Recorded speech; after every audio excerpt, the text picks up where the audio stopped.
What is going on, everybody? Welcome to episode 1 of my truck maintenance series. I really wanted to do a big video just doing all the maintenance, but my channel is way too small to be doing that.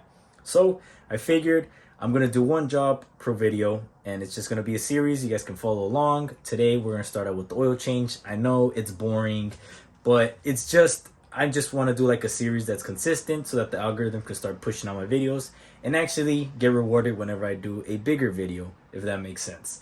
So welcome to the first video. I hope this helps you guys out along with the rest of the videos. If for any of you guys that are doing any maintenance, I will have a playlist with all these videos so you could just follow along. Any products that I'm using in this video, I'll have them linked below.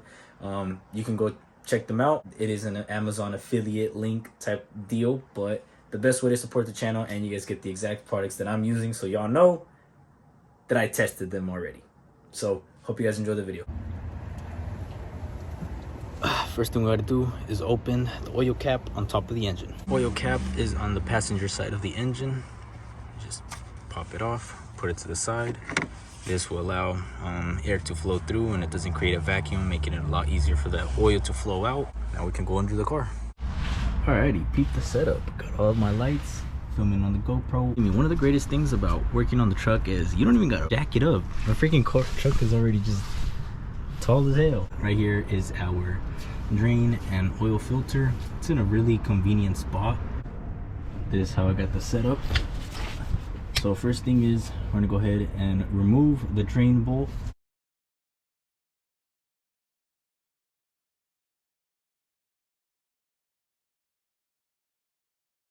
I definitely made a fat ass mess. We're here, might as well go ahead and remove the oil filter. Wish me luck. Oil filter removal tool will be linked down below. Makes the job a lot easier, and I loosened up the filter just to drain out as much oil before pulling it down and making any more mess. The new oil filter, lube up the O-ring and fill it up with some oil just to keep the engine from running dry on startup. Hand tighten it to make it a lot easier on future oil changes, and install your drain bolt. The oil I went with is STP high mileage 5W30. 5W30 is what this car recommends. It says it right here, 5W30. AutoZone said on their little system, it says this engine, it's recommended to do a conventional oil. That's why I got the STP, because originally I think I was getting Valvoline. It was like some new model that they had, and but it was a synthetic, so I ended up just going with conventional. I don't know what the pros and cons are. So any of you guys that are oil fanatics, oil connoisseurs, let me know what do you recommend so I could do it next time. Now we just fill this up. This engine takes 6 quarts, so it's all of this one and then the remainder of the other quart after I added the oil to the oil filter. The thing that does suck about having a lifted truck, the pro, you don't have to jack it up when you're under. The con, it's freaking high. And it's so uncomfortable pouring the oil in right now, but it's all good.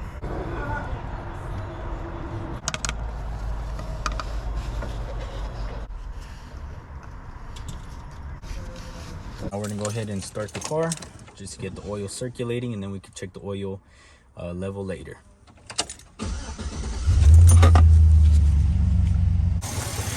The truck has been saying service brake system, which I will. It's part of the maintenance, but I read online that it has to do also with the level of brake fluid inside of here. It says to add dot 3. I only had dot 4, and everything that I've read said that you could pretty much interchange dot 3 and dot 4. So I went ahead and I topped it off to about halfway between minimum and max, because I think it was like all the way like down here. Yeah, hopefully that holds us through until I go ahead and do a complete maintenance.